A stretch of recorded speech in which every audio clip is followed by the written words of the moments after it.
ডাকসু নির্বাচনের ফলাফল ঘোষণাকে কেন্দ্র করে সম্ভাব্য দ্বন্দ্ব এড়াতে নিজ নিজ ছাত্র সংগঠনকে নির্দেশনা দিয়েছে বিএনপি ও জামায়াত। নির্বাচনের ফলাফল ঘোষণার আগে সরকারের পক্ষ থেকে দল দুটির হাইকমান্ডের সাথে যোগাযোগের পর ছাত্রদল ও ছাত্র শিবিরকে এই নির্দেশনা দেয়া হয়। বুধবার গভীর রাতে এই নির্দেশনা দেয়া হয়। সরকারের পক্ষ থেকে স্পষ্টভাবে জানানো হয়েছে, বিশৃঙ্খলা বা সংঘর্ষ হলে আইনশৃঙ্খলা রক্ষাকারী বাহিনী কঠোরভাবে তা দমন করবে। বিএনপি স্থায়ী কমিটির সদস্য সালাউদ্দিন আহমদ বলেন, সরকারের পক্ষ থেকে আমাদের সাথে যোগাযোগ করা হয়েছে। আমরা নিশ্চিত করেছি যে ছাত্রদল সংঘর্ষ বা বিশৃঙ্খলা সৃষ্টি করবে না। সংশ্লিষ্ট নেতাদের বিষয়টিও জানিয়ে দেয়া হয়েছে।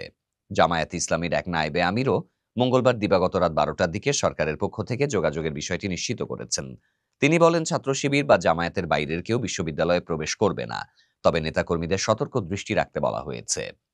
রাজনৈতিক দল দুটির একাধিক সূত্র জানিয়েছে, অন্তর্বর্তী সরকারের ৩ উপদেষ্টা, প্রধান উপদেষ্টার বিশেষ সহকারী এবং ঢাকা মহানগর পুলিশের কমিশনার দুই দলের নেতাদের সাথে কথা বলেন। ডাকসু ও হল সংসদ নির্বাচনের ভোটগ্রহণ মঙ্গলবার সকাল ৮টা থেকে বিকেল ৪টা পর্যন্ত চলে। নির্বাচনের দিনে ভোটের আচরণবিধি লঙ্ঘন এবং কারচুপির অভিযোগ করেন ছাত্রদল, ইসলামী ছাত্র শিবির ও বাকছাস সমর্থিত প্যানেলের প্রার্থীরা। নির্বাচন চলাকালে ঢাকা বিশ্ববিদ্যালয়ে বহিরাগতদের প্রবেশ নিষিদ্ধ থাকায় বিএনপি ও জামায়াতের নেতাকর্মীরা বিশ্ববিদ্যালয়ের প্রবেশপথে অবস্থান নেন। ভোট চলাকালে বিএনপির নেতাকর্মীরা প্রেস ক্লাব এলাকায় এবং জামায়াতের নেতাকর্মীরা শাহবাগ ও নিউ মার্কেট এলাকায় উপস্থিত থাকেন। শাহবাগের একপাশে বিএনপির নেতাকর্মীরা অবস্থান নেন।